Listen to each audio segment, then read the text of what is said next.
if you were a child of the 90s or had children during the 90s or knew somebody that had children during the 90s, then you are familiar with POGS, the milk. Maybe even if you were a child of the 50s, or because the original POG game started way back in the day with the milk caps. Yeah, the milk caps. Well, we have a great show for you today with Ben Fairbank of KOGS that is bringing POGS back in a blockchainy style. And he's got a gentleman with him by the name of Ark Legger.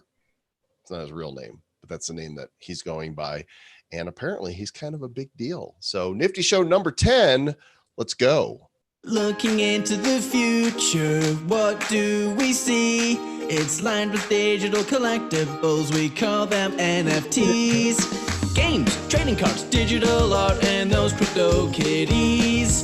Travis and Joel are the hosts, you'll know. Travis and Joel say this won't blow. They're locked and loaded, so ready, so kitty. Really kind of spiffy. The Nifty Show. Hello, Mr. Travis Wright. How are you? That was really nifty, kind of spiffy. Yeah, just a little bit. I'm Joel Com. That's Travis Wright, the hosts of the Nifty Show, also of the Bad Crypto Podcast, and the creators of the very soon to be released Blockchain Heroes digital collectible trading cards. The very soon to be released, very popular in the future. Yeah, we're just as of this broadcast today, we are 8 days away from the sale. It's going to be on August the 8th. Hey, I got an idea, Mr. Joel Com. What's that? How about next Nifty Show we do next Friday? We find a way to give away a pack or something. Absolutely. And there'll be a lot of hero talk next week as well. No doubt about it. Because we're on the cusp of this thing happening, and we want to make sure that everybody has all the information that they need. I want to give a quick shout out to our show sponsor that makes this all possible, our friends at NFT.cred. If you haven't created a custom NFT on NFT.cred, go play with this.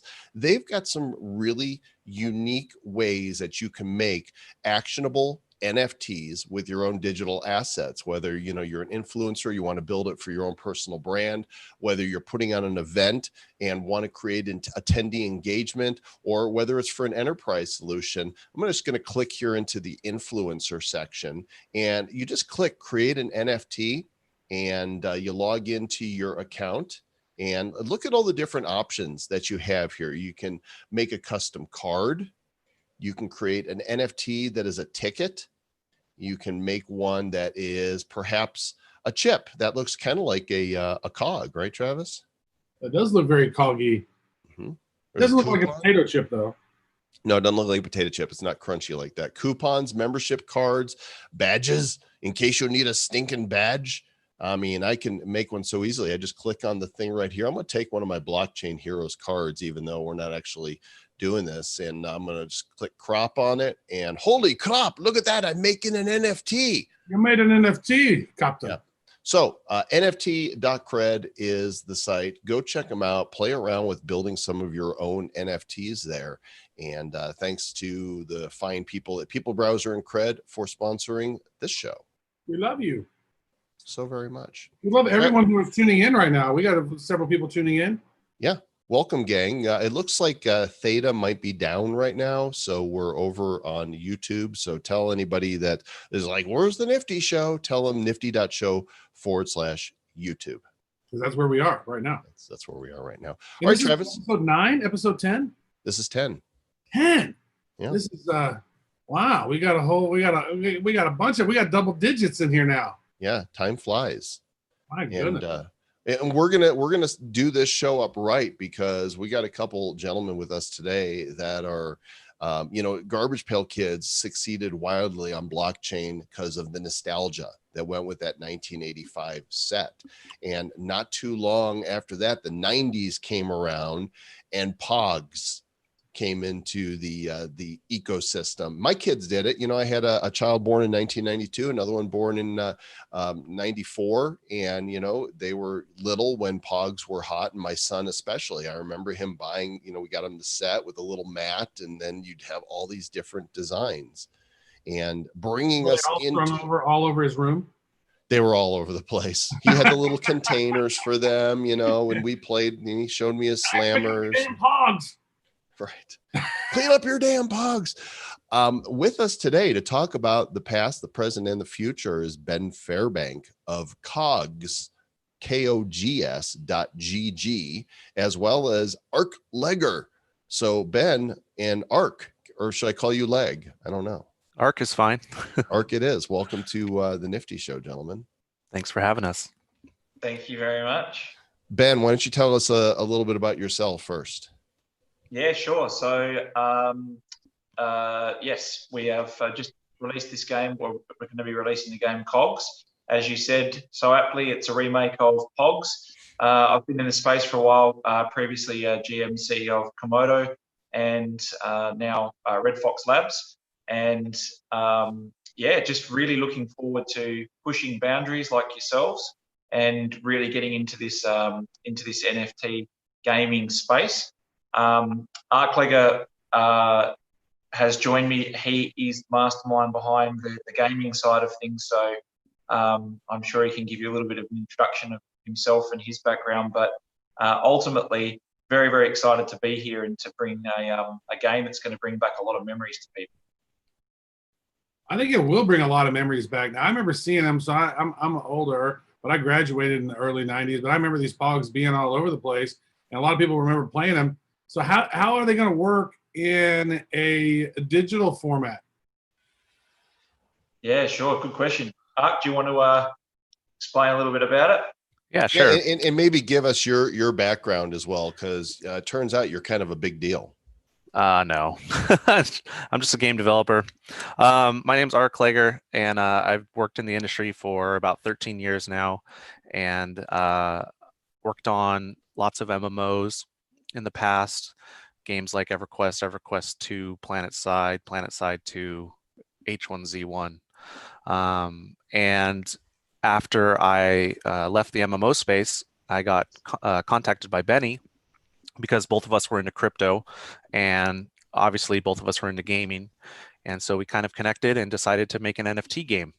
And so the reason why KOGS was such a natural fit, at least for me, was at the time I was looking at the NFT space, and a lot of it was just NFTs, and then that's it. So we're trading collectibles, and that's fine. That's fun. People like to do that. But there wasn't like, I take my NFT and then I go play a game. And coming from the gaming world, that's what I want to do, is I want to play a game with these NFTs. Mm-hmm. So kind of came up with the idea of KOGS from the old 90s phenomenon POGS. And I was like, this is kind of perfect, because the blockchain space right now is kind of basic. It's early tech. So just stacking up NFTs and slamming them and having them flip over should be doable. And then we just kind of naturally led down that path. And so that's where we are today. And if you see behind me, this is one of our KOGS bull run. Nice. So, yeah. Don't let the bull slam you. Yeah, exactly. That's true. So in the original POG game, it came from the milk, the little milk caps, and apparently from some juice in Hawaii, passion orange guava.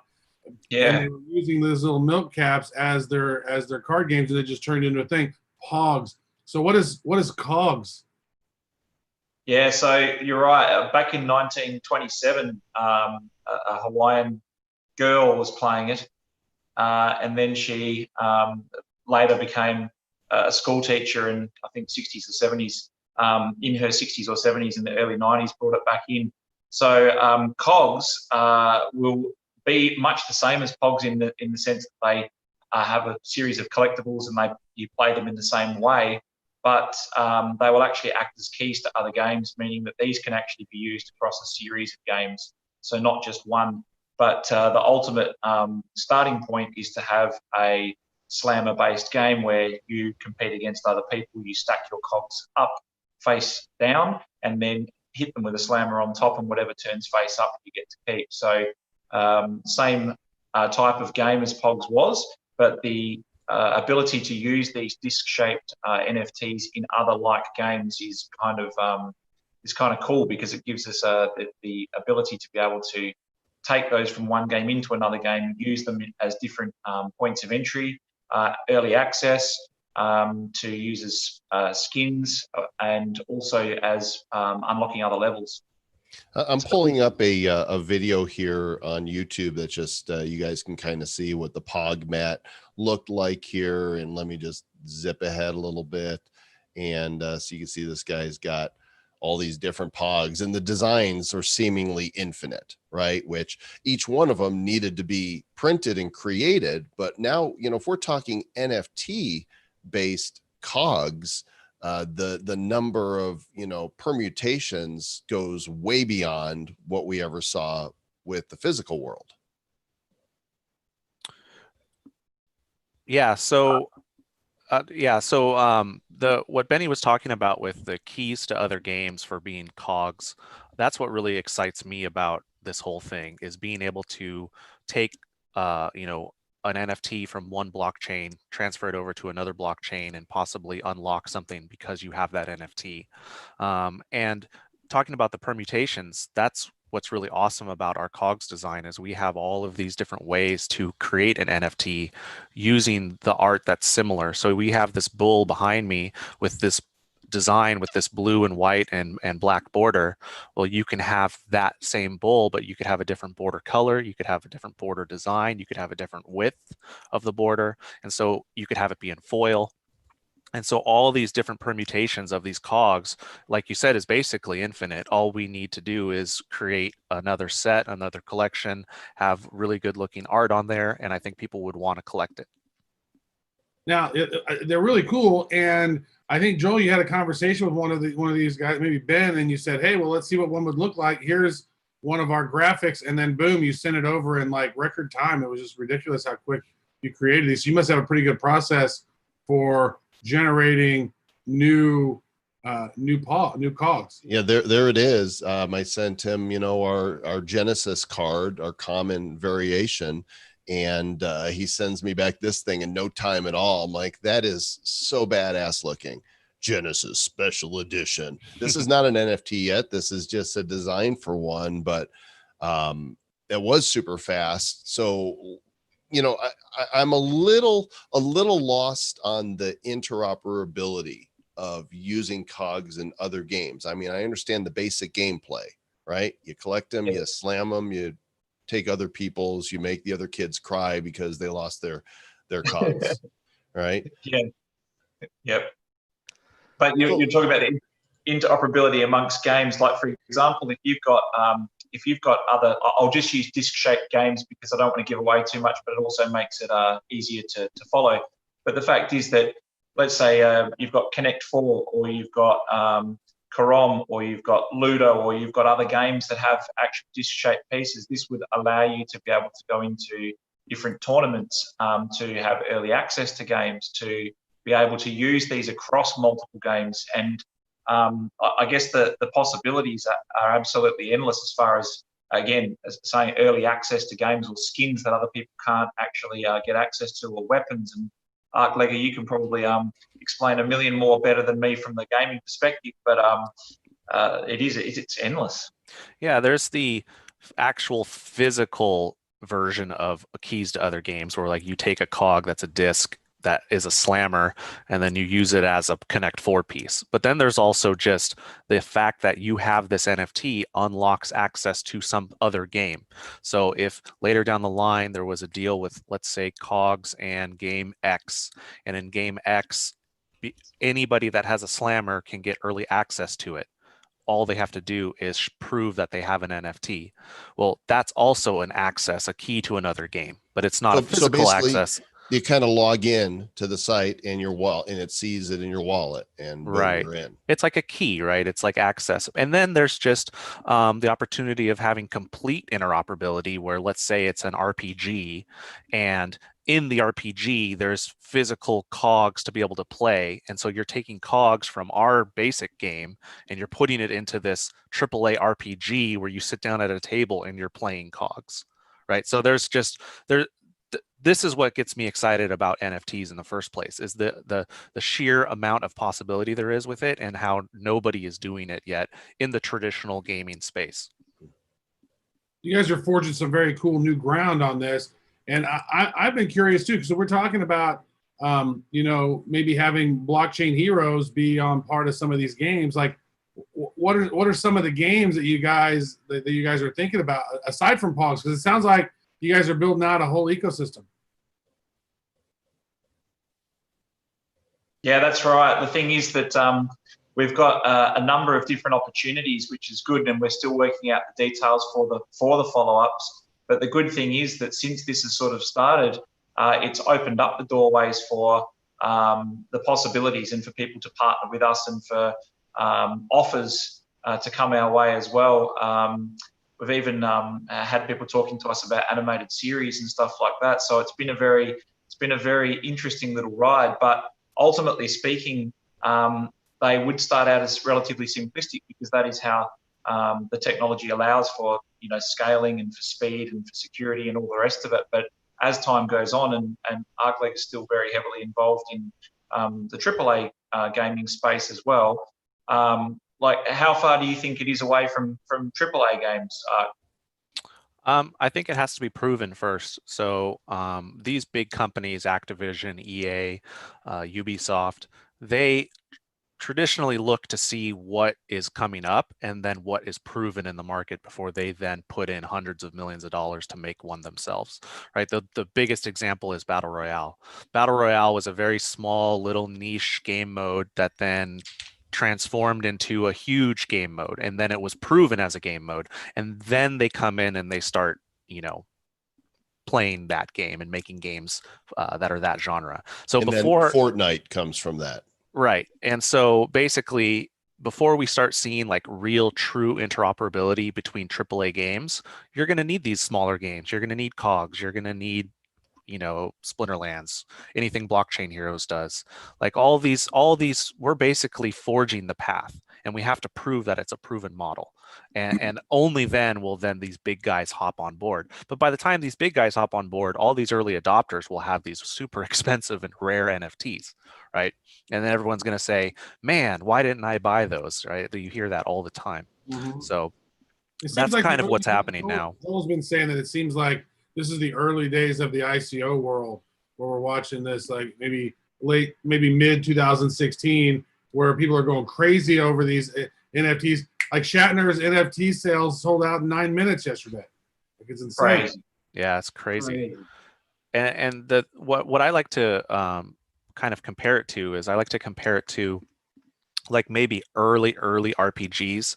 You know, they started with Dungeons and Dragons in your home, and then it started with like mud text based RPGs, and all of these people who played these RPGs knew that they were really fun, but not until they started to get a little more popular, then all of a sudden mainstream hits, and everybody who'd been playing, you know, RPGs their whole life is like, yeah, of course, you know, this is what we've been trying to tell you, how fun it is. So I think that's where we are right now with NFTs. Is people who like to collect and play with NFTs know that it's really cool and it's going to be the future, but it's going to take a little while before the public kind of really gets it. And so we're in that early time period right now. Mm-hmm. So what's the first public release then? How do you guys, because you're getting ready to do an initial NFT offering, right? Yeah, so that comes up on the 18th of next month, or this month here, because it's just ticked into the first over here in Vietnam. So that'll be 18 days away, and that will be the NFT. That's more like a collector's edition.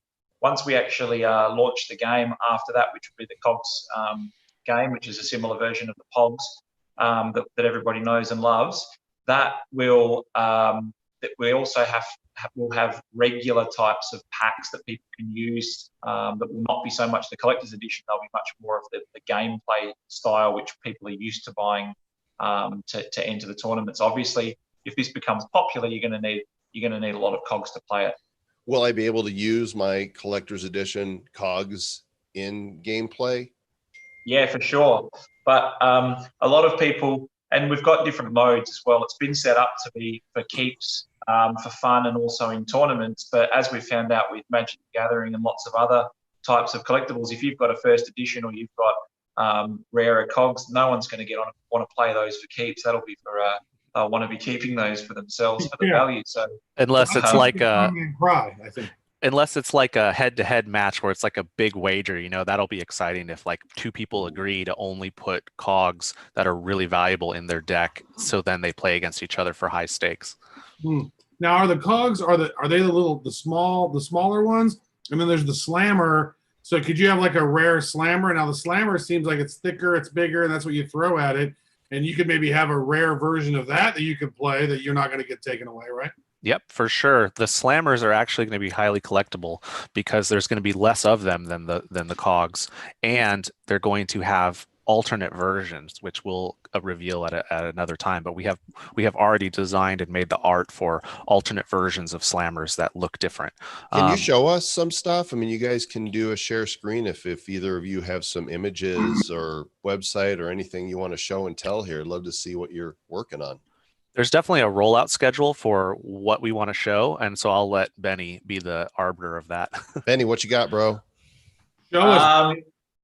Yeah, I think we're probably a little bit too early for the slammers to show you, but sorry, can you hear me? You're good. You're good. I'm just saying, no, that's crap. Yeah, I know, but the fact is that it's not quite. It's pretty awesome actually. The slammers, they're not quite ready to publicly show yet, but we're getting very, very close. But Well, what am I looking at here? On this is the official site, right? KOGS.gg. Yes. So what you're looking at there is a bunch of different cogs themselves and the different art of the cogs. You can actually see on my screen, a slammer has the metal outside lining, and it's much larger.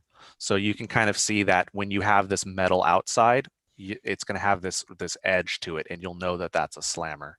And, besides its size. So we have been revealing and rolling out a ton of art on our social media.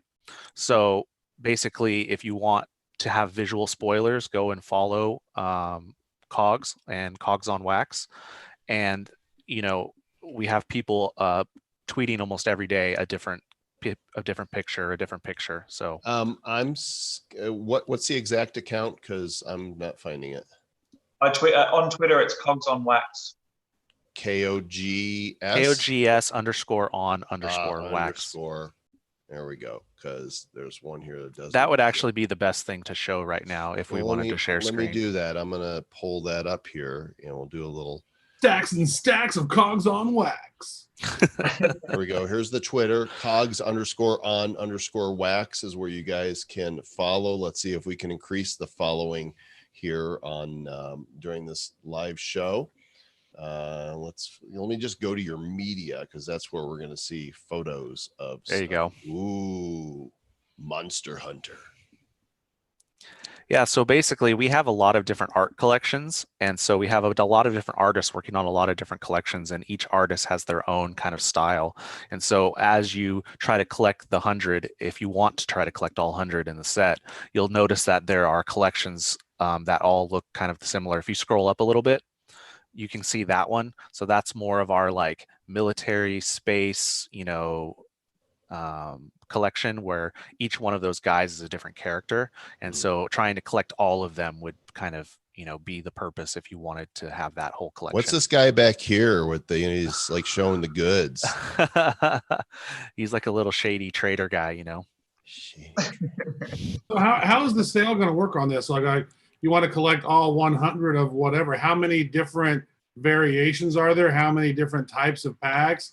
And are they going to be intermingled in them? Are they going to be selling at different times? How's the roadmap on that, on the sale work? Benny, you want to take that one? Yeah. So the 18th will be the sale. So we're just going to do the one date. There'll be 2 different types of packs, and then as far as those are concerned, the variations are concerned, there's a lot of different variations because we have the different border types and the different colors.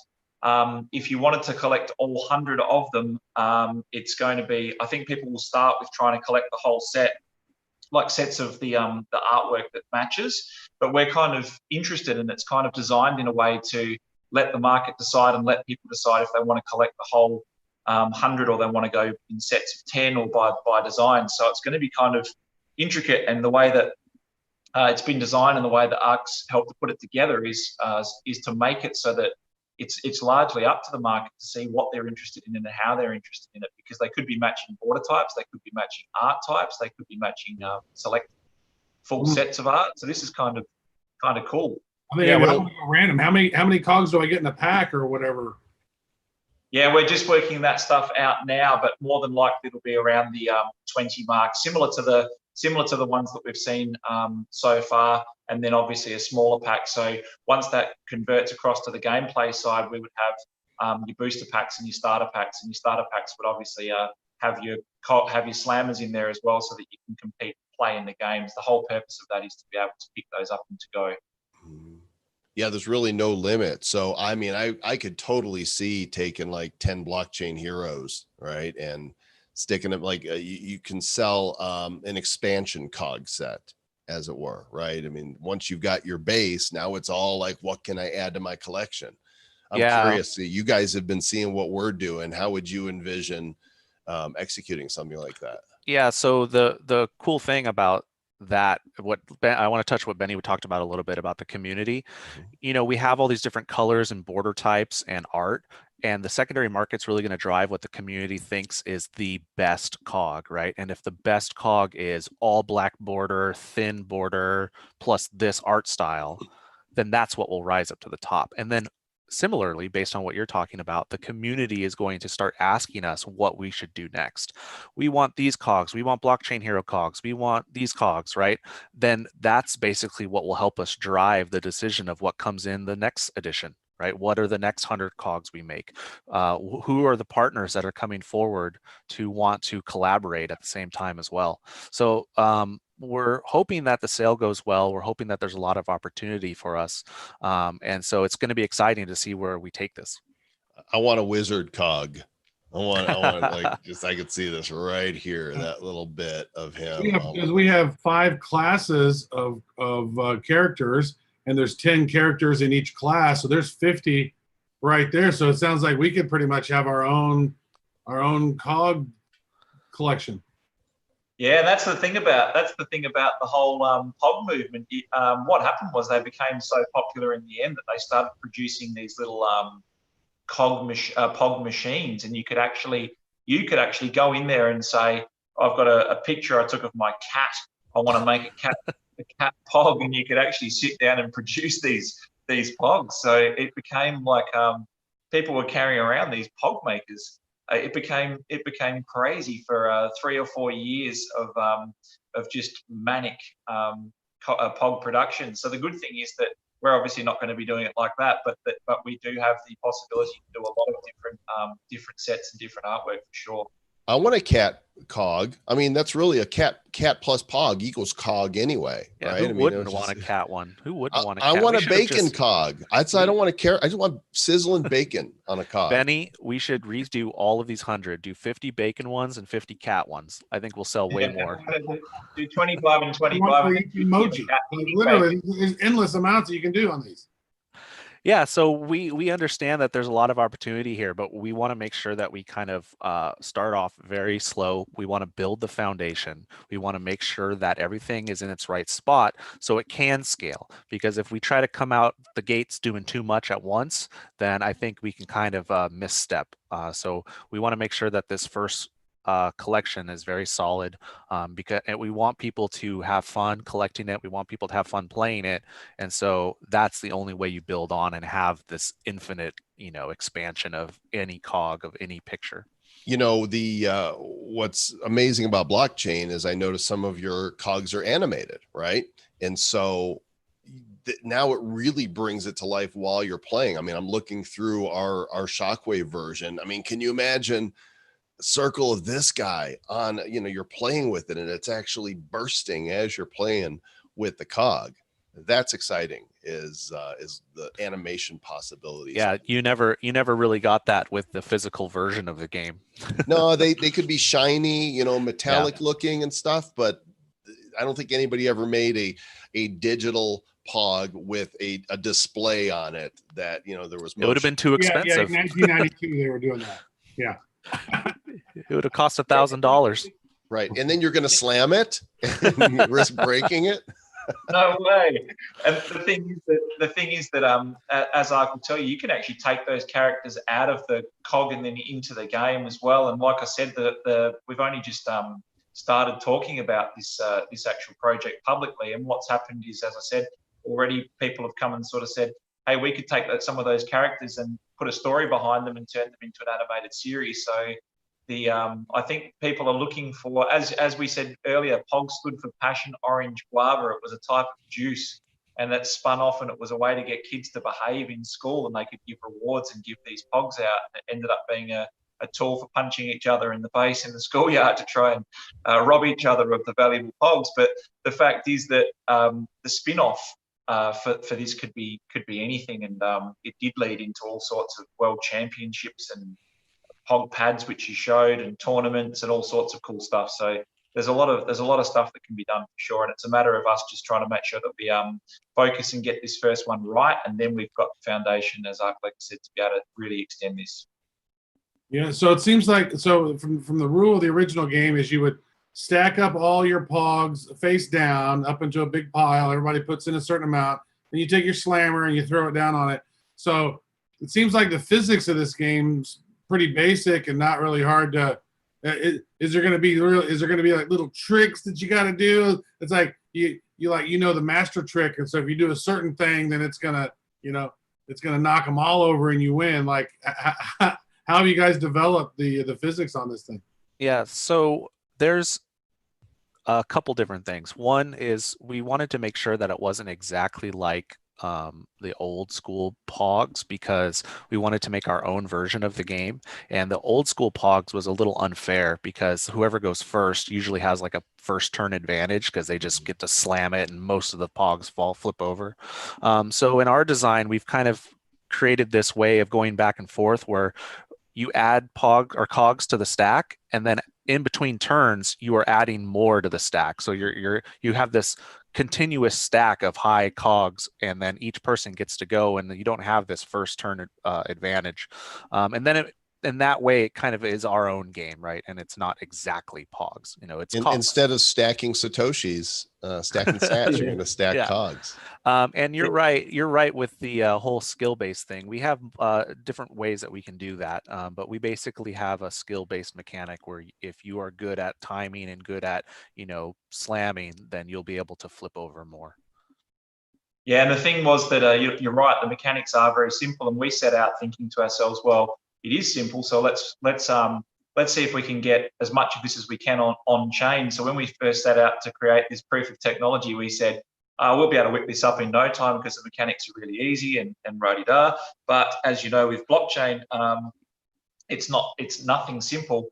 And what we were able to do is work out how to try and make this whole thing as a proof of technology on chain, meaning that every bit of logic, every flip, every outcome, every element was actually on chain. And then we said, okay, but how are we going to make that available on mobile and not chew through all of your data and not have to download chain? So how do we do a light version that's actually extremely cheap to run and is actually playable from any mobile phone anywhere? And that became an 18-month operation, and we've actually worked out how to do it. So it was quite a technical feat. So I can't even imagine what it would be like to try and build a AAA game on blockchain at the minute. You just couldn't do it. I just noticed, Travis, on my background, I've got 2 COGs that are already made here, right? The bad crypto NFTs. They're these little circles. They look very poggy. They look poggy. Yeah. Now, do POGs have to be a circle? Like, why can't they be a hexagram? Or are you guys hexagramists? Well, they can really be anything we want. There's no limitation. We just wanted to make sure we really hit that nostalgic feeling of the circle and wanted to, again, lay the foundation of what we're trying to do with this digital version. In the future versions, you guys could totally rock different shapes. Yeah, and there might be different shapes, kind of a teaser. You might just have to go see what's out there. I would like a decadahedron shape. We're going to have to get some mathematicians to be able to do that. Awesome. I got a question about that. Your background there, that is not a Zoom background. Is that your actual wall? No, Benny, yeah. Yeah. Well, but it's a Satoshi's white paper wallpaper. We printed out Satoshi's white paper and made a wallpaper out of it. Nice. I was going to say, that does not look like a Zoom background. Right. That is legit. There's a shadow on it.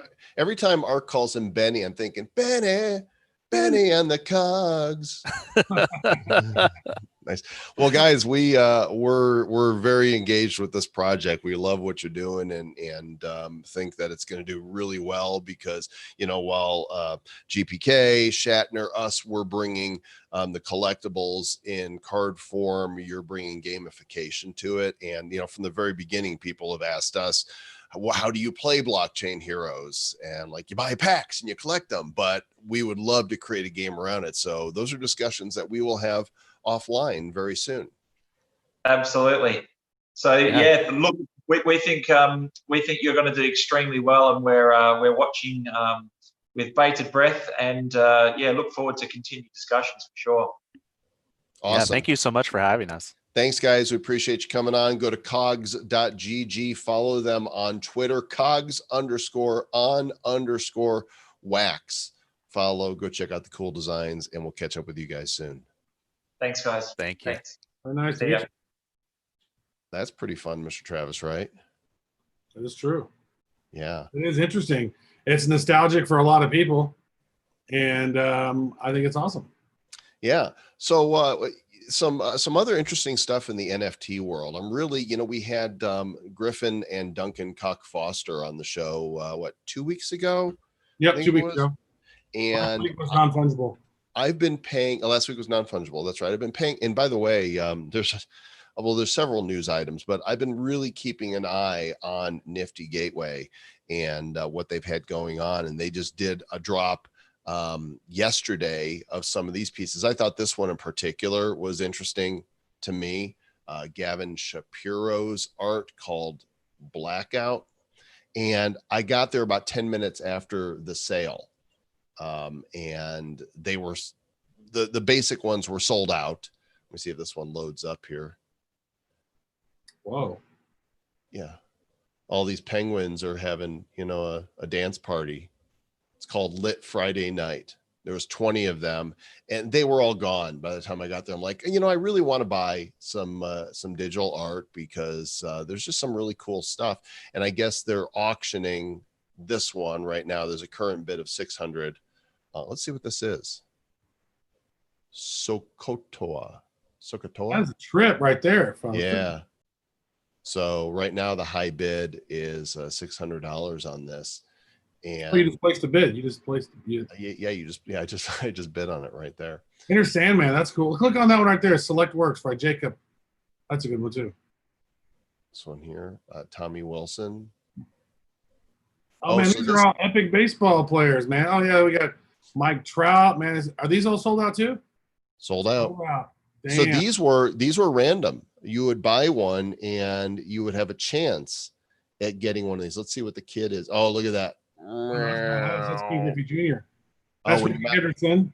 you mouse over and you can see the different animations. So you didn't even know necessarily what you were going to get. You had a 56 Smith right there, and then you got Mariano Rivera, the number 42. Yeah, those are cool. Yeah, there's real. I don't know how much they sold for. You would buy a pack, I guess, and in these packs you would get. I don't know how many were in it. It doesn't say, and it's too late to buy them because they're sold out. So sold out. Maybe in the marketplace you could buy one for an over-exaggerated price. Select Works by Jacob. Those colors there really get me. What's all this all about? Jacob Spacek. Let's see here. Sold out. Gold Snake. Let's see. It's loading up here. Liquefy Bubbles. This one that's still loading. Okay, here we go. Let's see what Gold Snake is. Ooh. Gold and snaky. Here's Bubbles. Bloop, bloop, bloop, bloop, bloop, bloop, bloop, bloop. Meh. That's meh. Gold Snake is pretty cool. I want to see what Smoke is. This one's currently bid at, ooh, that reminds me of something, Travis. It does. Yeah. It's like somebody took some bong hits. Current bid is $1,600 on this one. So it actually looks like you're looking down on the bong. It does, but the smoke's coming out. Here's, their marketplace. So the one I was looking at last week, I almost got one of these, and I just thought it was so cool. Like this guy's head is exploding in these colorful flower-like things That come does not out, even look digital. That looks like that's just so weird. like claymation, Yeah, right? he's having a So bad day. He has a headache. yeah, well, I won't show. There was actually a few other varieties, two other varieties of exploding heads that I didn't really care for. One of them, a baby came out of the guy's head, and I'm like, all right, that one's not for me. But I don't know. This is like It's amazing. Some of these are going. How some of these are the one of one. There's only one of the Kid Griffey Jr. one. That's pretty badass. It's a brave new world, isn't it? And these are all purchasable with Ethereum, yeah? Yeah, this is Ethereum. You know, if they could just get rid of those gas fees. True. And, the other piece that I wanted to cover is got an email that Mintable 2.0 is out, and we need to get the guy from Mintable on. Let me share this. So allegedly you can mint an item in seconds, and it's all ERC 721 based. I don't know much about it other than I saw the press release that it's allegedly super easy to mint something. I'm not going to do it right now, but it looks like a 4-step process. Oh, there's a quick create. Oh, here you go. Name of contract, symbol for your tokens, a URL, title, description, and a category of what it is. And I guess that's what does it. That's what do it. That's beautiful, you guys. I love it. More fun stuff, Mr. Joe Com. Really nice. Thank you everybody for watching. If you're not in the Blockchain Heroes community yet, then please do join us. Go to bcheroes.com, get on the mailing list, join our Wednesday night live community meetings. That's a Zoom format like this, but everybody comes in.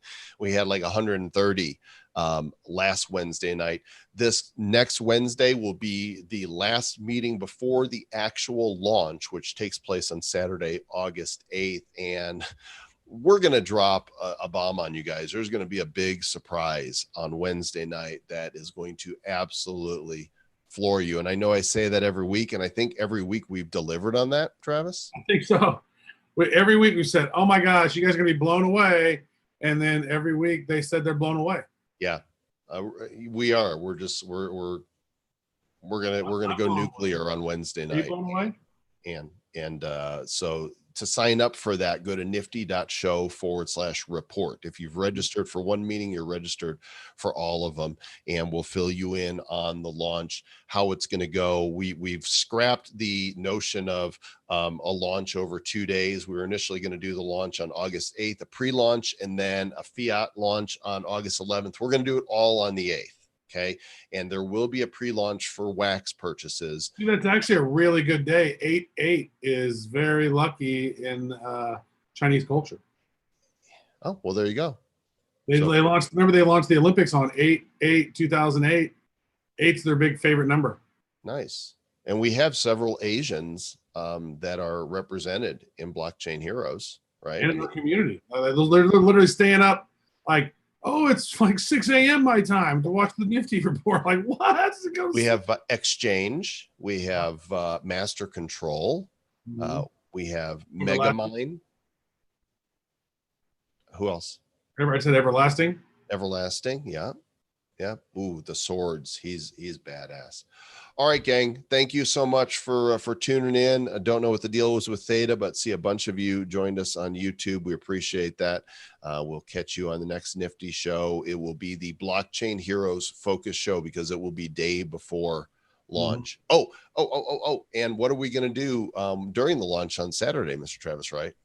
Oh, we're going to do pack opening parties. We're going to crack packs on wax together. Stacks and stacks. Yeah, we're going to have during the launch, we will have an open Zoom room and basically come on in. And if you want to open a pack live, we think that these cards are really going to be fun. We're going to be streaming that too. Yeah, I think we could stream that. Why not?